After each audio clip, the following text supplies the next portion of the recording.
What's up everyone, it's Knifestyle here, and today I'm going to be doing my first impressions on my newest Spyderco. This is the SpydieChef, and yes, I did buy another Spyderco. It seems like I'm telling myself, I think I'm done, but then I go out and buy another. They're a company that they have a lot of different unique things and a lot of things that I'm interested. And this is a knife that is rust proof. It's got an LC200N blade, titanium frame lock with, I believe these are titanium screws, or at least they are coated to help prevent rust. And it's got a ceramic detent ball on here. So yeah, completely rust proof knife, which is really cool. Not something I need in my everyday life, but it is something that is, I don't know, it's just impressive that they can do that. And maybe if you live in a more humid area, this would be good for you. Now, I think that rust is kind of one of those things that's a little bit overrated. I feel like people think that if they get a steel like M4, they can't even breathe on it and it's gonna rust. I disagree. I've had steels like M4 that I've never applied EDCI formula on or anything like that, and I don't have any rust on them. I've carried this Mannix in Spy 27 out in the pouring down rain where it has been soaking wet for a couple hours and haven't noticed any rust on that. So I think that rust is a little bit overrated, but anyway, let's get into the start of this video. I'm already trying to start a ramble at the start. But let's do a size comparison here. So this SpydieChef is designed by Marcin Sleesh. I'm just going to rock with that pronunciation. Don't know if it's right or not. But the PM2, I would say, because there is a little bit of an illusion from the perspective of this, the PM2 is maybe like a quarter of an inch to half an inch longer than the SpydieChef, and the Mannix is about the same size of it. Let me get some Chris Reeve comparisons on here. Here's the Umnunzon, which is about the same size as your large Sebenza. So it is a little bit bigger than the Chef, and then the small Sebenza. Sorry, I'm blanking on the name there. But yeah, this SpydieChef, it's an overall full-size knife. I've never really felt like I'm carrying something too big and too bulky for the clothes I'm wearing, or I never really feel like I am not prepared for anything that's going to come my way in my everyday uses. So yeah, very nice size knife. I'll get a weight on it just because I got a scale and I want to show it off. I'm getting all fancy on you guys. Let's see what the weight is.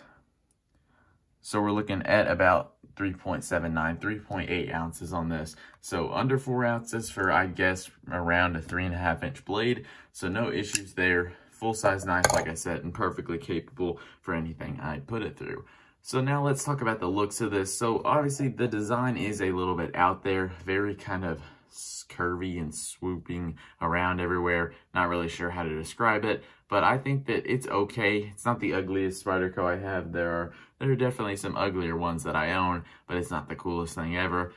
One thing I do like is how they finish the materials that they used. I think that the finish on this titanium looks really good. It looks to be almost like a blasted finish with a stone wash to it. So I really think that that looks nice. The finish on the wire clip is different than what it usually is. I'll show it comparing to the Mannix. Don't know if this wire clip is titanium and they put a different finish on it, or if, I guess I could use a magnet, but I don't really have one on hand. But it is still a cool finish on the materials they used. I like it. The belt satin on the LC200N looks good. Sometimes on steels like K390, it looks a little bit rougher, like they finished it on a different belt. I don't know, but it looks fine. And also, I think that the black hardware contrasts good with the titanium, and it looks pretty cool, kind of like something on the ZT0562 tie. So overall, the design isn't the most appealing thing in the world. It's just a little bit more unique and out there, but I think that the finishing on the materials looks really good. Now let's talk about the blade. So LC200N, it's a steel that I've never tried. This is my first experience with it. I have used it for a week, like I said, and I have sharpened it, so I have kind of gotten a feel for it. It feels great. Don't really have any issues with it. The main appeal to this steel is how rust proof it is.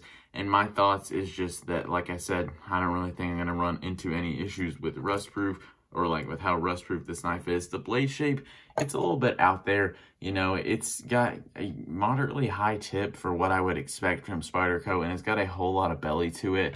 And that's pretty good for if you are using this as a kitchen knife, or like as a replacement for a kitchen knife. But in EDC stuff, I've noticed kind of when I cut cardboard, I usually bring it at an angle like this and cut through like there, and it's been slipping off. So you almost gotta cut it like that, which sometimes makes the cut a little bit more difficult. And so the blade shape isn't my favorite. The tip is a little bit higher than I would like, but I understand that because when you're using a kitchen knife, like let's say you were using a Wharncliffe blade in the kitchen, you're either going to dull the tip really fast if you're cutting on like a ceramic plate, or you're just going to almost gouge out your cutting board. So I understand why the blade shape is what it is, but for EDC stuff, I'd probably prefer something like you see here on the Mannix, just like a drop point, a spear point, or a Wharncliffe like that. But I understand why the blade shape is what it is, and it hasn't really been anything that has been that much of a negative in my EDC use. So let's get a thickness behind the edge measurement on this knife.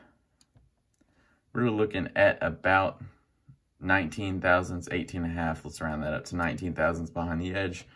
And then at the base, 20 thousandths, 19 thousandths.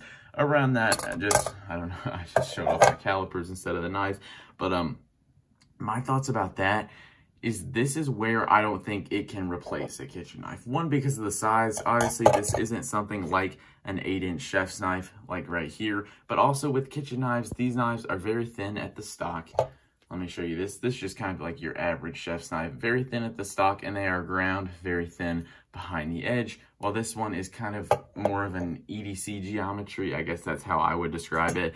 And so that's where my issues lie, because I feel like this could not replace a full-size 8-inch chef's knife. Maybe it could replace a paring knife, but I would like to be thinner in order to do so. I feel like where this sits, or where this could suit you if you are thinking about using this for some food prep tasks, is almost like an EDC kitchen knife. And let me explain, because that doesn't really make much sense.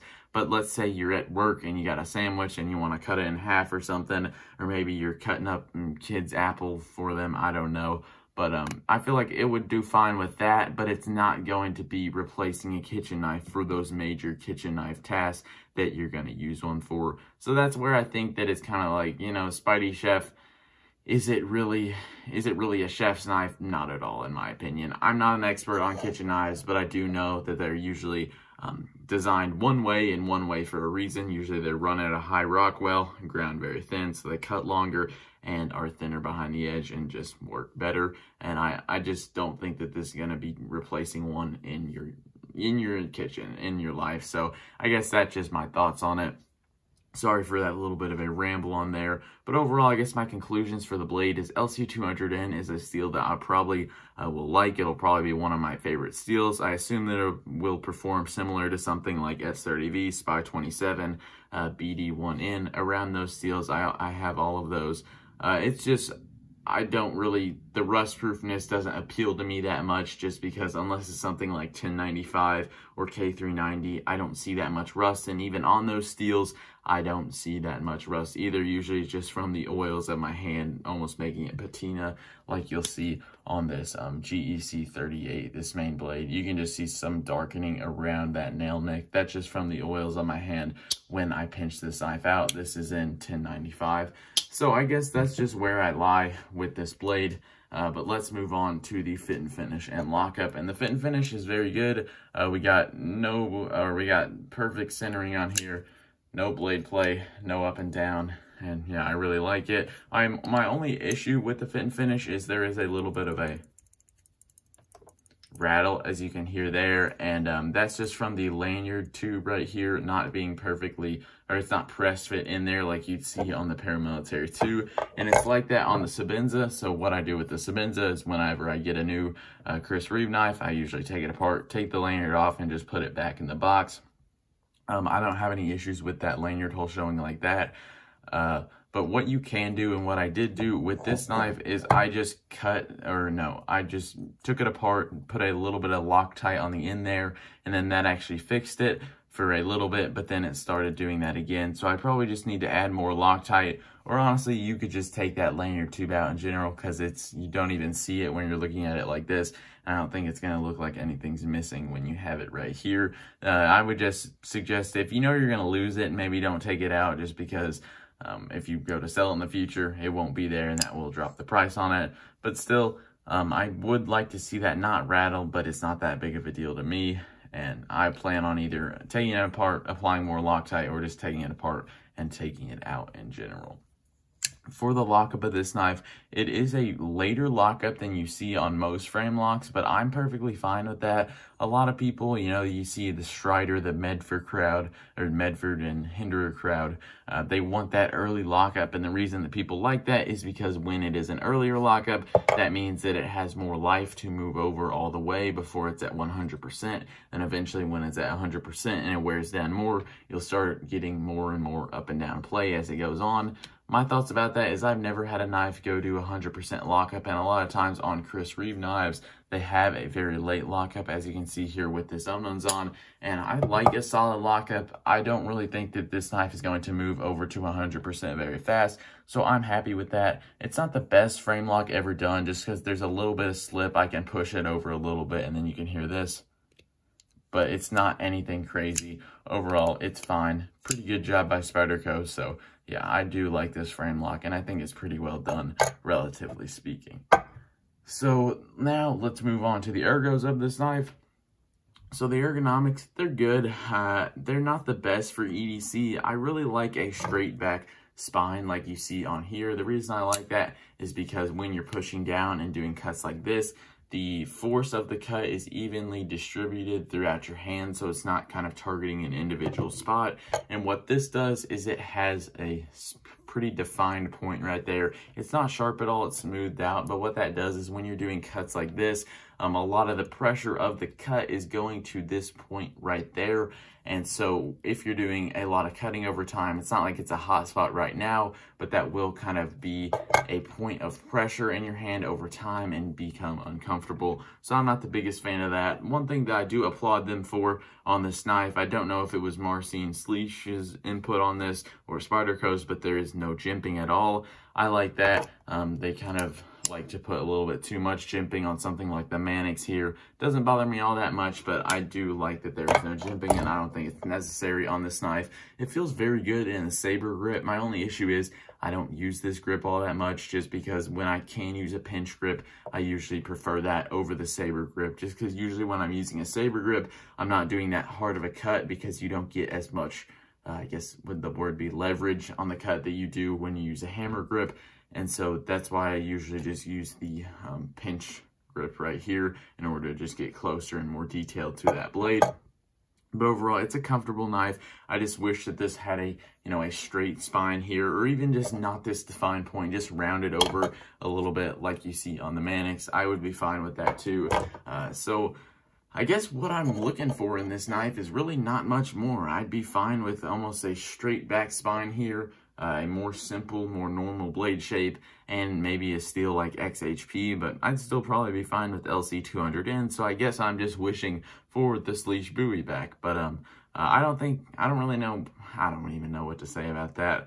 I'm not dying to get one or anything, because it's obviously I've never really even considered actually saving up for buying one, just because they're so expensive on the secondary. I don't think it's going to be that much more worth it, and I'd rather just get something like a Sebenza or a Hinderer or something, or try out a Hinderer.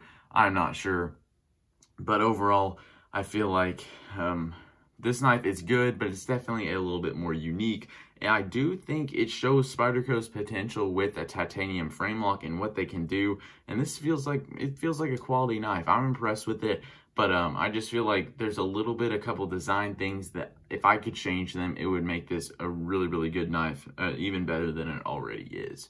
So let's talk now about the carry of this. So the carry, it's pretty much perfect for me. I have no issues. The clip has strong retention. It sits on smooth titanium, so it slides in and out of the pocket very nicely. It carries deep enough for me, and it's pretty lightweight. The clip is canted, so it kind of hugs the seam of your pocket, and I like that. So overall, zero complaints at all with the carry. You can flip the pocket clip to left-handed, and this is pretty lefty-friendly knife if you can Spydie flick it like this, and you can also thumb roll it. It's just a little bit harder to get access to because that lock bar sticks out a little bit. Now let's talk about the action. So the action is better than I thought it would, and one thing that I like about it is this has a very light detent on it. And what that allows you to do is slow roll it out very easily with your thumb. That's usually how I open my knives in use. I know that flicking it is faster, but that's just what I do. Don't really have a reason for it. And so I like it when there is a light detent, so it's not like that when you're opening it. It just makes it a little bit more difficult. But yeah, the slow roll is good. You can flick it if you want to, and you can Spydie flick it like that pretty easily. I guess you can do fun stuff like that with it. But yeah, pretty fun knife to play with. Runs on Foster bronze. I don't really play with it that much though, but it does have a pretty smooth action. It will drop to my thumb, and then it will drop shut from there. So yeah, very good. I'm impressed with the action. It was better than I thought it was going to be. Sometimes Spydercos, it feels like you get them out of the box and they're not that smooth, and then you break them in and then they're good. Sometimes you get them out of the box and they just drop shut like crazy. Sometimes I've noticed it's a the pivot is a little bit loose on it. I don't know, but overall the action is good enough for me. Now let's talk about the value of this. So I believe it's $250 for the value, and my only thoughts about that is it's just how much of this knife am I paying for to make it rust proof? If it's only like 15, 20 bucks just with the extra ideas and engineering and materials that are involved, sure, that's not really that much to me. But if this knife would be $200, if you know it had an XHP blade, standard, I guess, steel detent ball, regular screws, regular pocket clip, if that pocket clip is titanium, I would probably prefer that over this, just because a rust-proof knife for me doesn't mean that much.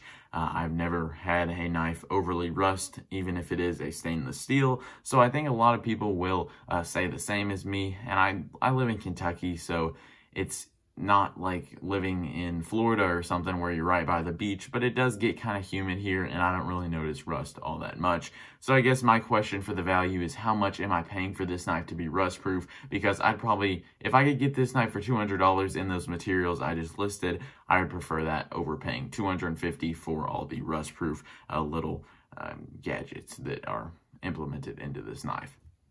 But that is all I gotta say for this video. Overall, I'm liking the SpydieChef. It's gonna stick around for me, and I've enjoyed carrying it. I'm gonna carry it some more, and then I'll get my review out on it in a couple weeks. So thank you guys for watching. Don't forget to like this video and subscribe if you're new, and I'll see you guys in the next one.